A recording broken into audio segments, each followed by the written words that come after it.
People don't realize that just the act of swallowing includes 27 different muscles, and that all needs to be coordinated within a split second. There is a very complex physiology to what we do in aerodigestive.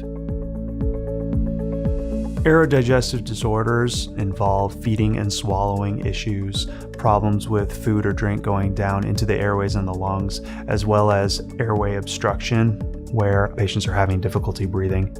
Additionally, GI problems that are causing problems outside of the esophagus or stomach fall within the aerodigestive realm.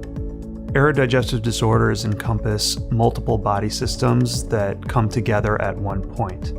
The voice box is right at the center of the esophagus, the trachea leading to the lungs, as well as the throat and the upper airway.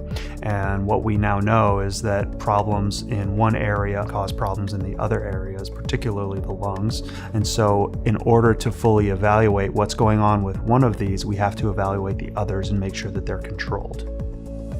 Aerodigestive disorders tend to be fairly complex, and so there is a very large history that goes into evaluating these patients. Oftentimes this involves swallowing studies, it involves surgeries to evaluate while the patient is under anesthesia, to look at the voice box, to look at the trachea. Getting biopsies of both the esophagus and samples from the lungs are definitely things that we do on a routine basis to evaluate aerodigestive disorders.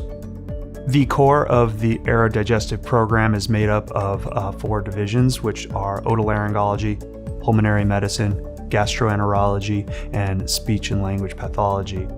Bringing everyone together in one place to evaluate the patient provides us with the opportunity to bounce ideas and thoughts back and forth that we may not think of on our own within our own specialty. And so we have found through doing the aerodigestive process that having everyone together evaluating the patient gives us a much better perspective on what's going on and what is needed. It also provides the family with a much more efficient care process, which allows them to see multiple specialties, have 4 appointments all at one time, which is extremely convenient for the families. From the surgical side, we perform a large amount of open airway surgeries. The post-operative care is absolutely critical. So when these families go home, we need a good partnership with the families so that we know that they're going to get the medications they need and that they're going to get the follow-up they need to make sure that we can troubleshoot any kind of issues with the surgery.